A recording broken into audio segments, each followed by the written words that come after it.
In this video, I'd like to take a break from conversations about cameras and take you inside an event that I had the pleasure to be a part of.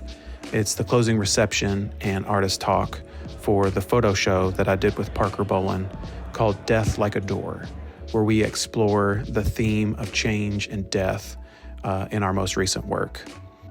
It was a pretty remarkable night as we had conversations about creativity and mindfulness and processing loss and change and grief and even death through photography. And so I hope you enjoy our thoughts on those subjects. And here's my good buddy, Michael Winters.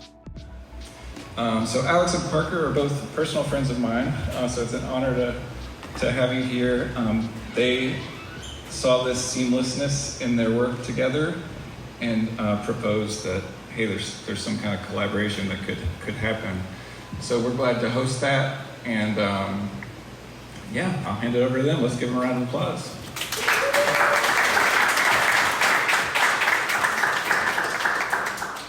All right, so I think the best place for us to start is the title of the show, Death Like a Door. What does that mean?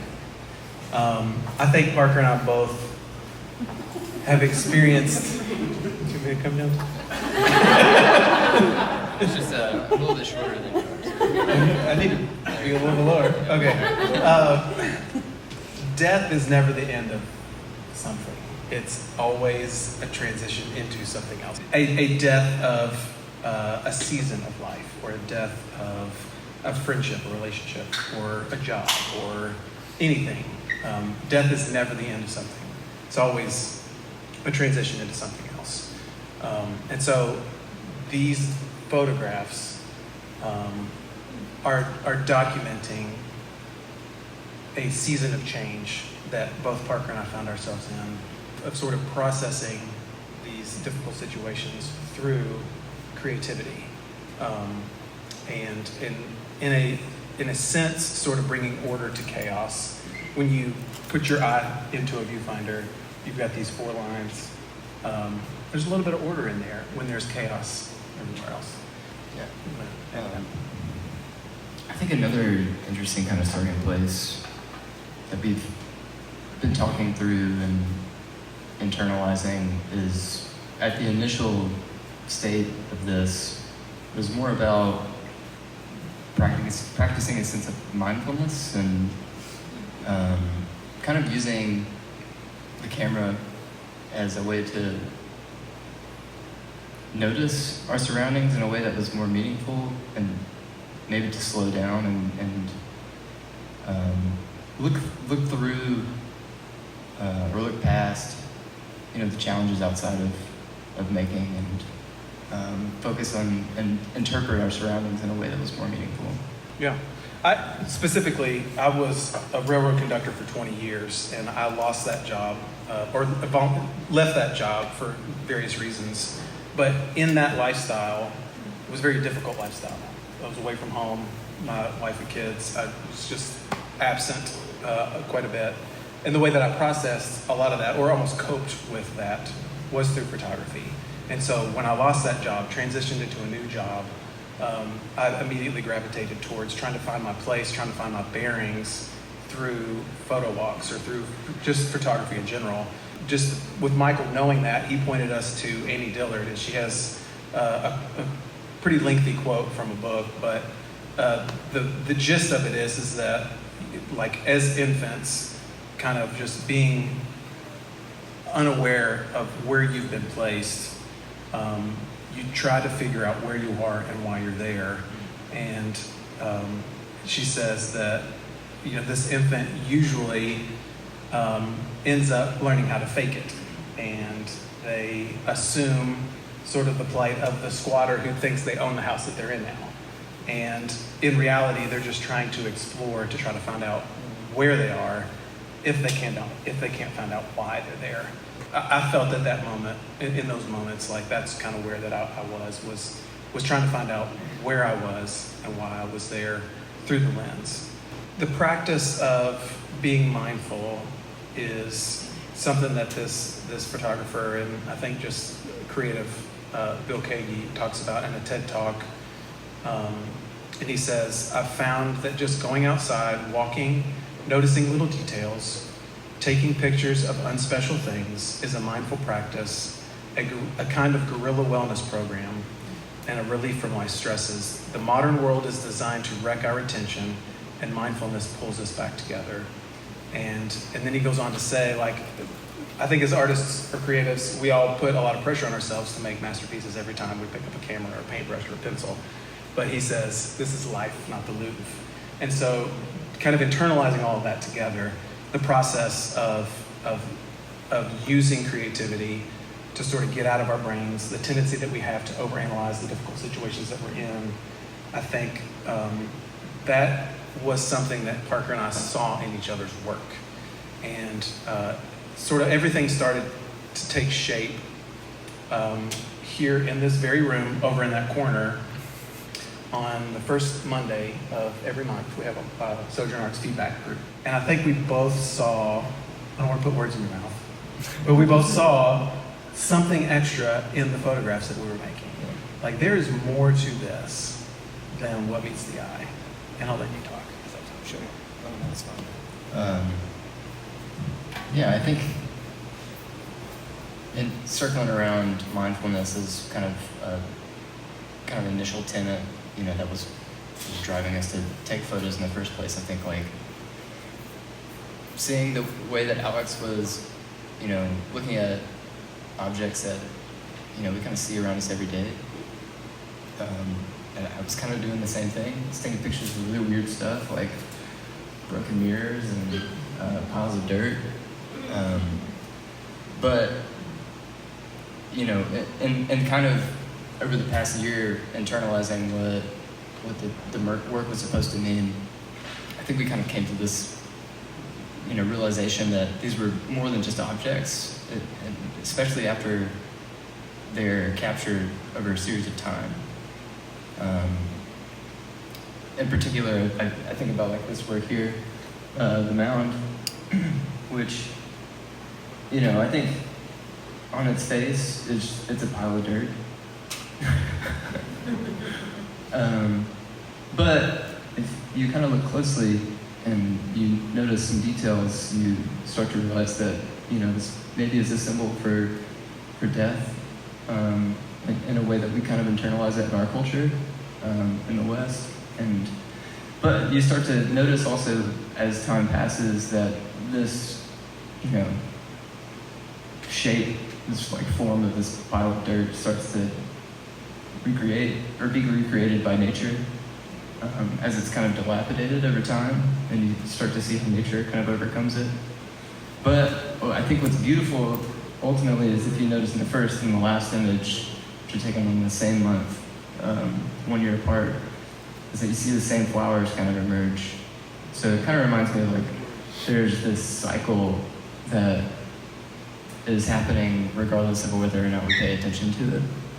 There's this quote that Michael had sent us from this artist, and she had written this book called Saving Time. I'm blanking on her name right now, but the concept of the book is that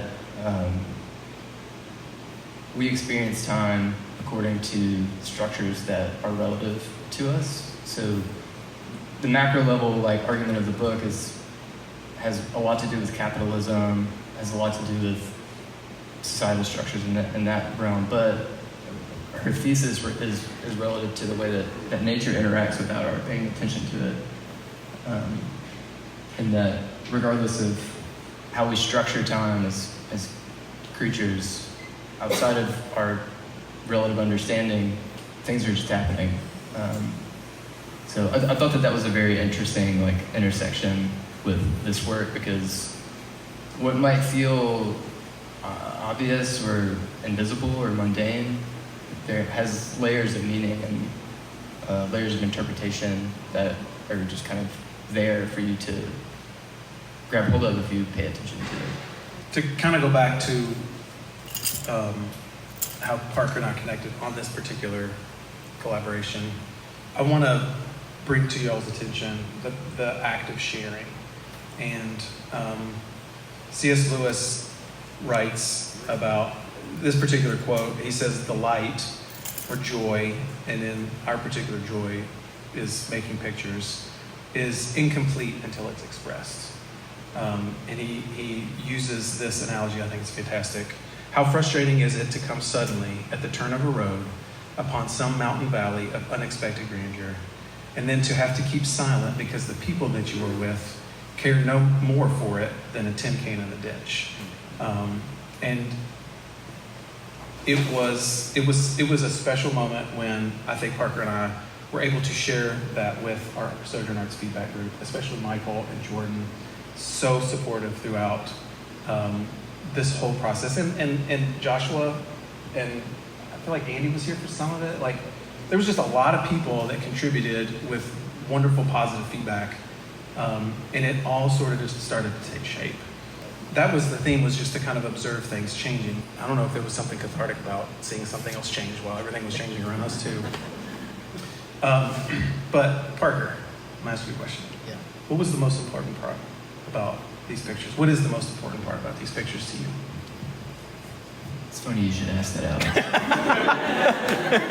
Alex. We were talking about this earlier.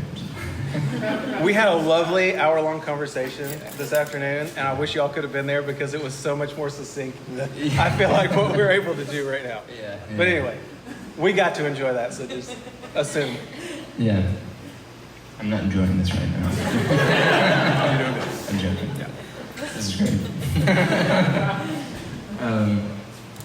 Yeah, what's most important? You had a really great answer on our phone call. I did, yeah. I think, and I'll try and recreate it. I think what I had said was that ultimately what ended up being more important wasn't the images, but it was our ability to connect things and connect to each other through community, but also just being able to like make sense of what at times felt like a bunch of random nonsense together. Yep. You know? Yep. And to kind of feel connected, outside of just being isolated in a creative practice, Do you want to know what my most important thing about these pictures is? We had this awesome plan, you all, to like interview each other, and it's just going to happen in a totally different way than we planned. So I was telling Parker on our phone call, like, the process of making these pictures was not the most important thing. Or, I'm sorry, was the most important thing. The pictures are not the most important thing. It was the process. Because of, like Parker alluded to, the collaborative aspect, the community aspect. Both of us experienced change in a dramatic way. Sadness and grief, loss. I'm still in the season of that. And so, like, that photograph at the end of the wall, that's probably the most recent frame of all of these. And without going into too much detail, and I could tell you the story behind every one of these. But it's not the individual frame that has meaning to me. That is the most important thing to me, is the process of making them. These are seemingly insignificant and very unspecial things. But the process that we went through, it meant more to me than these photographs do. But now, looking back, it makes the photographs mean so much more. Having walked with him through sort of putting the show together with Michael and Jordan, like, his photographs mean just as much to me now as mine do, because of being able to walk with you or journey with you, and just to get to where we are now from where we were maybe a year and a half ago, maybe 2 years ago. I don't remember exactly when things started to take shape, but it was a while ago. What do you hope the viewer sees in your work, or maybe in the show as a whole? Yeah. Hopefully not just like a pile of dirt. Which I was sharing with somebody earlier. My mom was able to. I did not come from a very creative family, so my mom came to the show. They live in Texas, so it's like very rare for them to be in town, but they happened to be here when the show was up, which is great. But she kind of looked at this and she was like, Who would waste a good pile of dirt?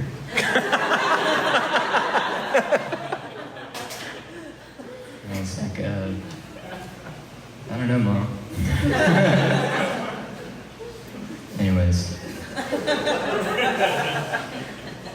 I hope that somebody sees what Alex and I see, like in these things. Yeah, I'll just kind of keep it short. Yeah, I think that, you know, if you come away with it saying something a little bit different about these random objects, you know, with a different understanding of what layers could be there, you know. So at a certain level, it's about interpretation, right? But I think that there's always kind of underlying meaning to the things that surround us, regardless of whether we're tuned into it. I don't really know what I hope the viewer sees. So I'll just let you know that it means a lot to me. And I want you to see it the way that I see it, but anyway. Okay, so now this is my favorite part. This is our last question, favorite question. What picture of mine means the most to you? Yeah, I've thought about this a lot. I knew like immediately whenever we kind of like figured out what we wanted to talk about for this, but I love this swimming house. Yeah. I know that it's taken in Mississippi, so I have that leg up on everybody. I'm originally from Mississippi, so when I saw that, I knew almost immediately that that's where it was taken. And partly because I know Alex, and I knew what you guys had going on, and to me, it's like another kind of like really strong symbol in the show. It kind of has this, I was thinking about it earlier, it has this kind of ecclesiastic kind of, you know, feeling where, you know, everything kind of goes away eventually. Yep. You know. Seasons. Yeah. You can build a house and there can be good or bad memories or so many variations of like life seasons that you experience in a place, but ultimately it just goes away. Yeah. It's kind of like the grocery cart and the basketball goal. Yeah. Like Yeah. they're being, they can't not live out their purpose as a grocery cart and a basketball goal, but they are not being utilized the way that they once were.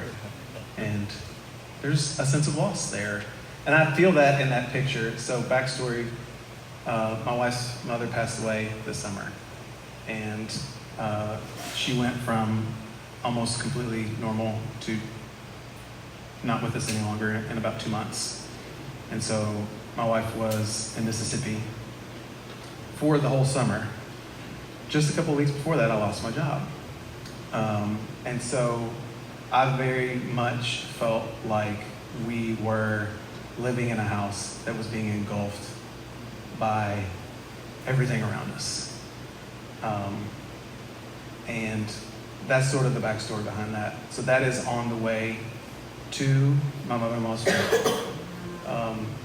I, with my babies, traveled back and forth a lot this summer and had noticed several houses that were just being reclaimed by kudzu, or even a car that was just totally engulfed. You could just barely tell that there was a car there.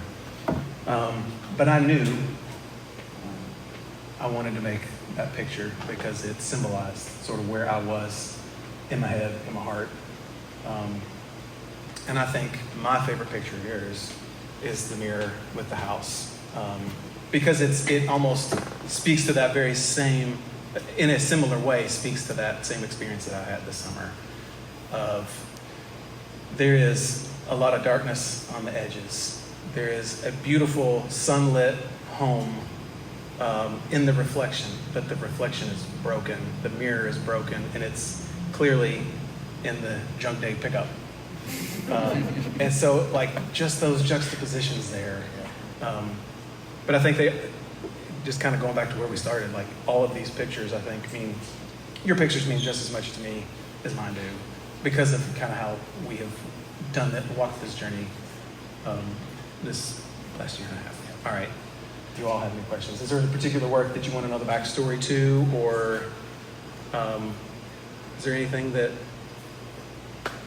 you want to know more about? My man. The title, Death Like a Door, how did you all come up with that? And, yeah, what's the sort of... So, yeah. This is a good one. Yeah, we got it from a song.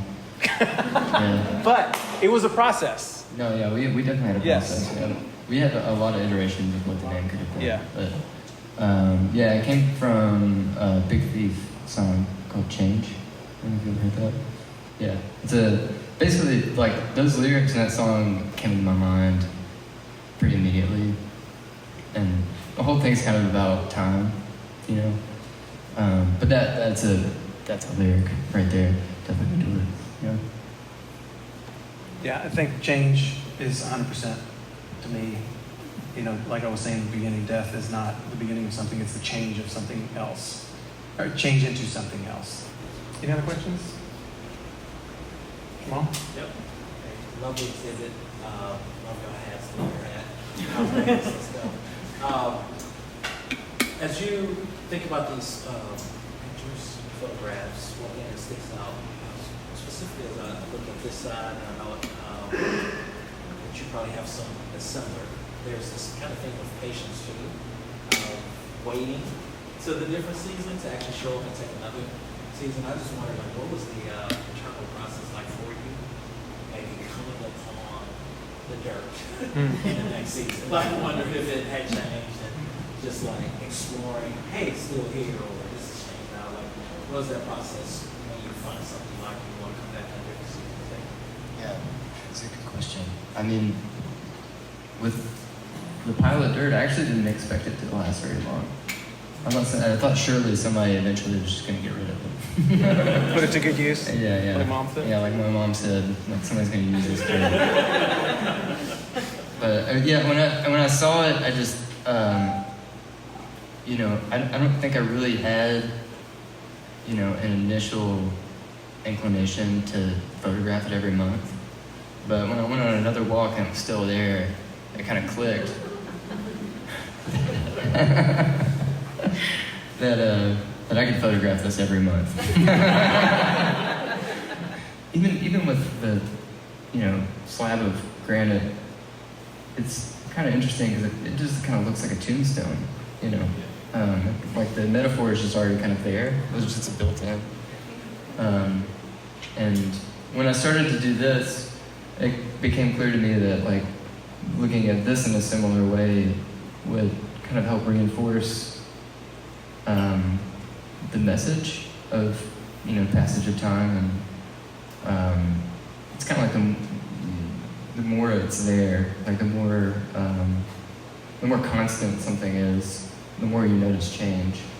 It was just very clear to me what I was doing, you know. Yeah. Michael?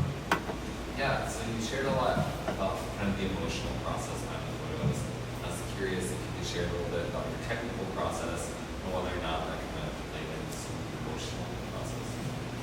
For me, I think the technical side of composing an image, first of all, noticing, you know, something that catches your attention, and then being able to compose an image to try to capture what it was about that subject that caught your attention. It got me out of my head, and I don't, like, that's a thought process, but it got me out of the, I guess maybe the emotional side of my situations, and sort of was not quite an escape, but just like a reprieve from trying to figure out my next step. So technically, it was a lot of fun. Like, it's fun. It is fun for me, and I know that's fun for Parker, to make photographs and to have something fun. And like I was saying earlier, like in that viewfinder, being able to like have control over what is in there, that makes you, it gives you a sense of peace when the rest of the world is in chaos around you.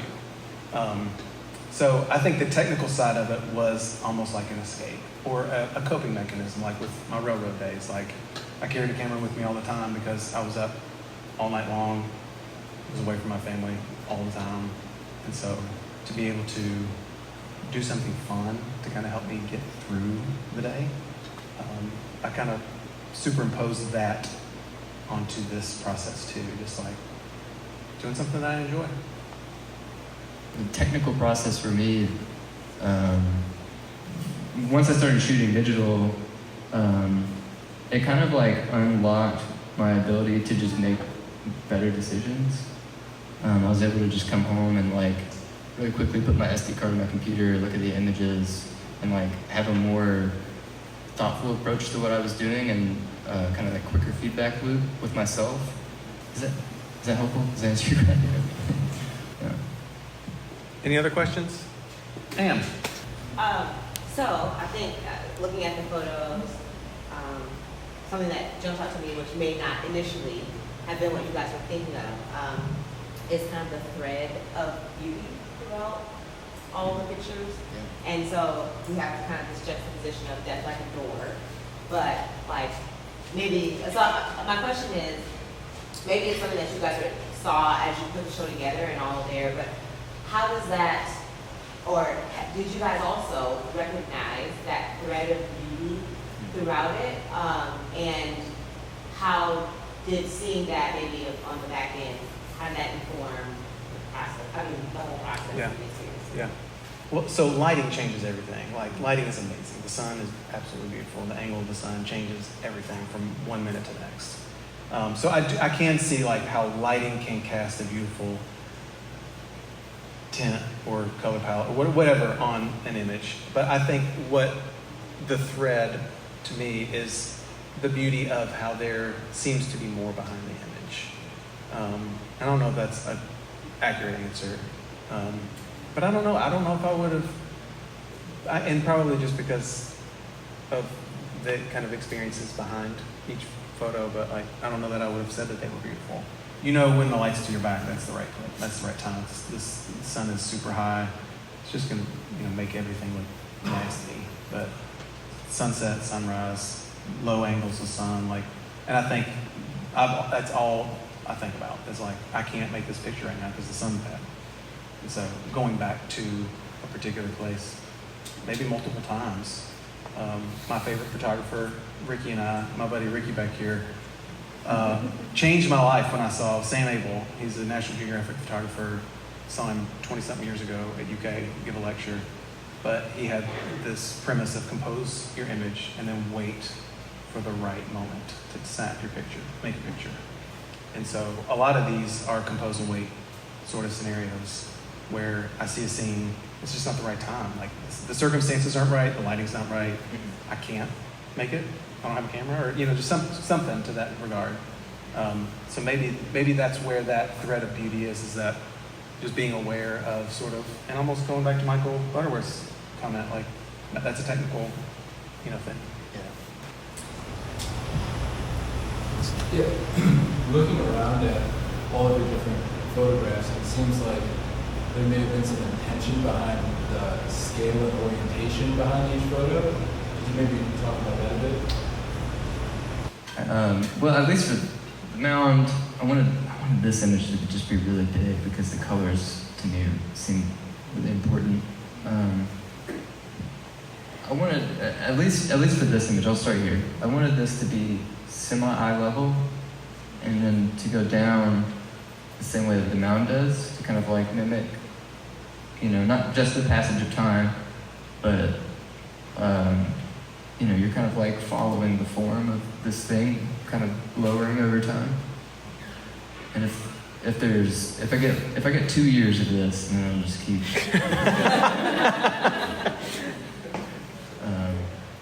And then this, I just wanted, as you get close to the bridge, just kind of consume your vision a little bit, so that you're just, because the image kind of pulls you in, and it's a little bit of like not an illusion, but it messes with your vision sometimes when you're kind of looking at it. So I wanted to kind of make that a little bit more immersive, I will say, I leaned real hard on Parker for layout. and Michael. Like, I think all of that, I can just say, I don't know, because they did it.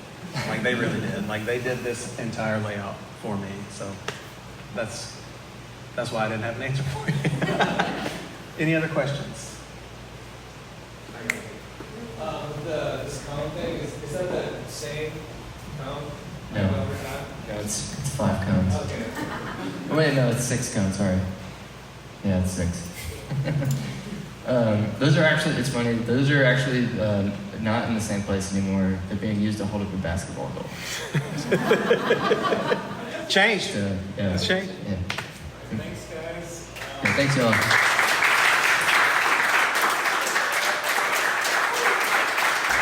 Also, thank you to Michael and Sojourn Arts.